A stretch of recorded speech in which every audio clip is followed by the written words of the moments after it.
For this installment of Musical Mondays, I'm at the Johnson Memorial Chamber Organ, our little two-manual and pedal organ that lives in the chancel.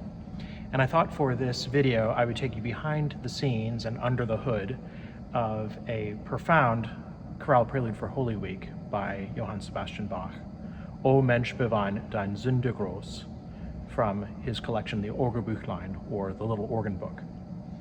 This chorale tune, O Mensch, bewein, would have been extremely well known to Lutherans of Bach's day.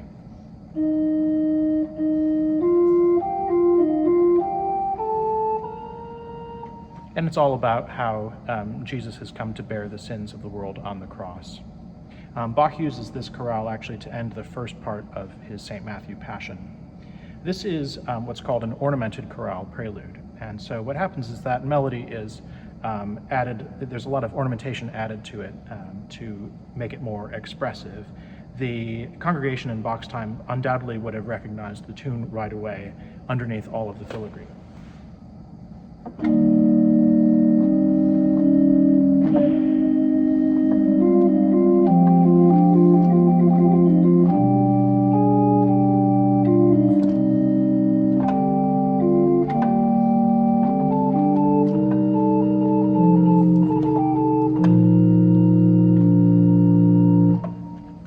So you can see there's already so much more emotion behind that tune than just playing it straight. This chorale prelude is more or less conventional for the first half of the piece, and then in the second half Bach does some really extraordinary things. At a moment in the text of the chorale where it talks about how Jesus raised the dead to life, Bach does something very extraordinary. He has the pedal and the right hand both go up by octaves, so suddenly the whole thing shifts up to a much higher register. That's also breaking a very basic rule of counterpoint, and my music theory teacher would have given me a D- for having such an egregious voice leading error. But Bach's doing that as a theological statement. After all, you remember that Jesus got into trouble for raising the dead to life on the Sabbath, so he was breaking the rules of his time, and Bach does that right into the piece of music. I'll play that moment for you.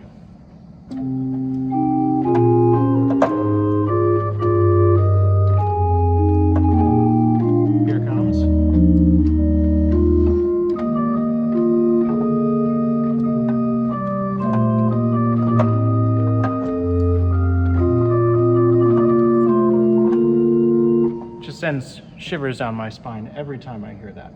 Then right after that, Bach does something also quite profound and theological. Of all things, he throws a Christmas carol into the accompaniment. So when he gives the dead life, you hear this chorale that would have been known as Vom Himmel hoch ich komm daher, or From Heaven High I Come to Here.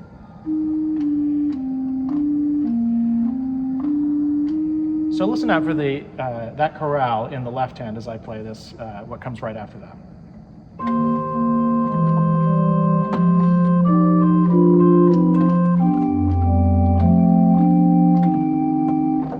There it is. Lest you think that that's a coincidence, he does it later in the piece, right at the moment when we begin to talk about Jesus' coming passion.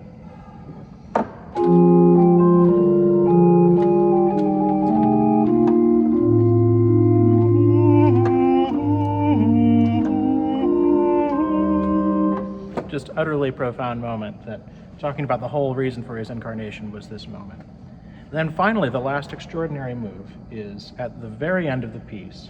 We go from the relatively stable key of E flat major down into weird tonalities with C flats and F flats and G flats.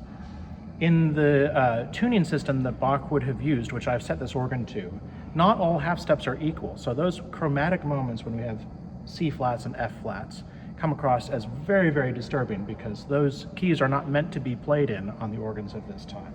I'll just play the last phrase for you so you can hear us start to drift into harmonic crazy town.